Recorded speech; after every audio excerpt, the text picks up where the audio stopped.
Hi hello welcome to our channel Madupuri Devi. ఈరోజు నేను దోసకాయ పచ్చడి చేయబోతున్నానండి. అందుకు కావాల్సిన పదార్థాలు ఎండుమిర్చి, మీడియం సైజు దోసకాయ అండి, పైన తొక్కంతా తీసేసి తరిగి పెట్టానండి. ఇలా 4 టమోటాలు, కొంచెం చింతపండు, జీలకర్ర, మెంతులు, వేరుశనగపప్పు.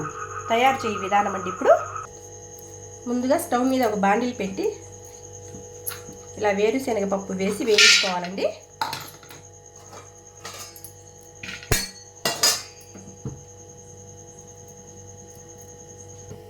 ఇలా వేరుశనగపప్పును వేయించుకున్నాక ఒక ప్లేట్లోకి తీసుకోవాలి.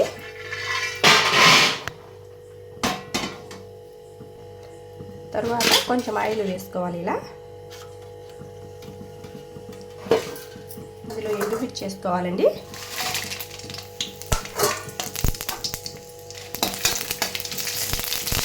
ఇవి దోరగా వేయించుకోవాలి. ఇలా దోరగా వేగిన ఎండుమిర్చిని కూడా తీసి ప్లేట్లు వేసుకోవాలి. తర్వాత జీలకర్ర, మెంతులు 2 వేసుకొని వేయించుకోవాలి. ఇలా వేగాక దీన్ని కూడా తీసి ప్లేట్లు వేసుకోవాలి. తర్వాత ఇందులోనే ఇంకొంచెం ఆయిల్ వేసుకొని టమోటా ముక్కలు వేసుకోవాలండి.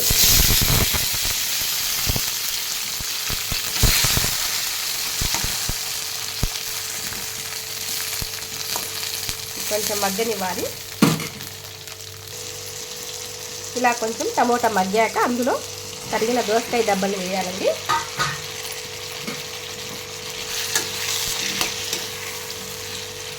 అన్నిటిని వేసి బాగా కలిపి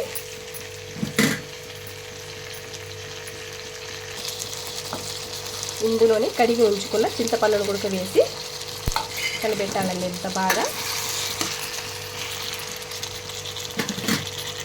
సిమ్లో పెట్టేసి ఇలా పేరు బోడిచ్చేస్తే అంత బాగా మగ్గుతుందండి. చూడండి, టమోటా, దోసకాయ, చింతపండు అన్నీ బాగా మగ్గాయండి. మగ్గిన తర్వాత స్టవ్ ఆఫ్ చేయాలండి. తర్వాత వేయించిన ఎండుమిర్చి వీటన్నిటిని తీసుకొని ఈ రోట్లో వేసుకోవాలండి. ఇలా ఒక రోల్ తీసుకున్నాను చూడండి, ఈ రోట్లో వేసుకోవాలి.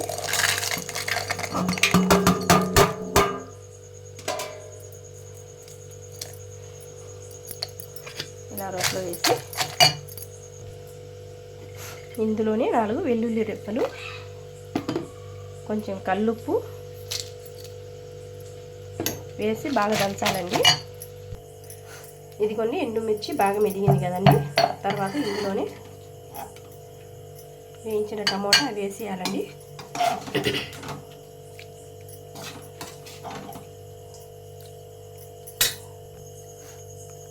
అంతా వేసి ఇలా దంచాలండి. ఇది అంతా బాగా మెదిగాకండి పచ్చడి. ఉల్లిపాయ ముక్కలు కూడా వేసాను చూడండి. ఇలా వేసి అంతా దంచుకోవాలండి. ఇలా ఓకే ఫ్రెండ్స్, పచ్చడి రెడీ అయిపోయింది. దోసకాయ పచ్చడి. ఇది వేడి అన్నంలోకి కానీ, చపాతీలోకి కానీ, సంగటిలోకి కానీ చాలా టేస్టీగా ఉందండి అసలుకి. Thanks for watching.